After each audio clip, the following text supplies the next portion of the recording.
പല്ല് വെളുപ്പിക്കാനായിട്ട് ഉമിക്കരി ഉപയോഗിക്കുന്നവരായിരിക്കും നിങ്ങളിൽ പലരും അല്ലേ? നമ്മുടെ കേരളത്തിലെ ഒട്ടുമിക്ക വീടുകളിലെ പോരാളിമാരുടെ രാവിലത്തെ ഒരു ഡയലോഗ് ഉണ്ട്. ആ ബ്രഷും വെച്ച് ഉരച്ചോണ്ടിരിക്കാതെ ആ ഉമിക്കരി എടുത്ത് നന്നായിട്ടൊന്ന് പല്ല് തേക്കുക, പല്ലൊക്കെ ഒന്ന് വെളുക്കട്ടെ. ശരിയല്ലേ? ശരിക്കും പറഞ്ഞാൽ ഈ ഉമിക്കരി ഉപയോഗിക്കുമ്പോൾ നമ്മുടെ പല്ല് വെളുക്കുന്നുണ്ടോ? വാ നോക്കാം. ഉമിക്കരി എന്ന് പറയുന്നത് ഒരു ഡാർക്ക് കളേർഡ് ആയിട്ടുള്ള, അതായത് നല്ല പിഗ്മെന്റഡ് ആയിട്ടുള്ള തരികളുള്ള ഒരു വസ്തുവാണ്. ഈ വസ്തു നമ്മുടെ പല്ലിൽ ഉപയോഗിക്കുമ്പോൾ ശരിക്കും പറഞ്ഞാൽ ഒപ്റ്റിക്കൽ ഇലൂഷൻ എന്നൊരു പ്രക്രിയയാണ് അവിടെ നടക്കുന്നത്. ഈ ഡാർക്ക് കളറുടെ സബ്സ്റ്റൻസ് നമ്മുടെ പല്ലിൽ നിന്നും റബ്ബ് ചെയ്തിട്ട് വാഷ് ഓഫ് ചെയ്യുമ്പോൾ നമുക്ക് ഇൻസ്റ്റന്റ് ആയിട്ട് ഒരു ബ്രൈറ്റ്നെസ് ഫീൽ ചെയ്യും. ഇതിന് കാരണം നമ്മുടെ കണ്ണ് എപ്പോഴും ഫോക്കസ് ചെയ്യുന്നത് പല്ലിലേക്കല്ല, പകരം പല്ലിന് ചുറ്റുമുള്ള കോൺട്രാസ്റ്റിലേക്കാണ്. അപ്പൊ ഈ ഉമിക്കരി ഉപയോഗിച്ച് ഫുൾ ബ്ലാക്ക് കളർ ആയിട്ടിരിക്കുന്ന സ്ഥലം നമ്മൾ വാഷ് ഔട്ട് ചെയ്ത് കഴിയുമ്പോൾ നമുക്ക് ഇൻസ്റ്റന്റ് ആയിട്ടൊരു ബ്രൈറ്റ്നസ് വരും.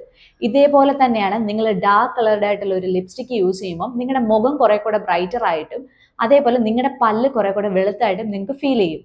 ഇനി വേറൊരു എക്സാമ്പിൾ പറയുകയാണെങ്കിൽ ചിലര് ഈ കോഫി പൗഡറും ഹണിയൊക്കെ മിക്സ് ചെയ്തിട്ട് മുഖത്ത് അപ്ലൈ ചെയ്യാറുണ്ട്. അപ്പൊ മുഖം മുഴുവൻ നമ്മൾ ഈ ഡാർക്ക് കളർഡ് ആയിട്ടുള്ള സബ്സ്റ്റൻസ് അപ്ലൈ ചെയ്തിട്ട് വാഷ് ഔട്ട് ചെയ്യുമ്പോൾ നമുക്ക് ഒരു ഭയങ്കരമായിട്ട് ഒരു തിളക്കം നമ്മുടെ ഫീൽ ചെയ്യും. നമ്മൾ ഒരു ഷെയ്ഡ് ബ്രൈറ്റർ ആയ പോലെ നമുക്ക് ഫീൽ ചെയ്യും. പക്ഷെ അതൊരു ഇൻസ്റ്റന്റ് ആയിട്ടുള്ള കാര്യമാണ്. കുറെ കഴിയുമ്പോൾ നിങ്ങൾ തന്നെ പറയും ആ ഒരു ബ്രൈറ്റ്നെസ് പോയി എന്ന്.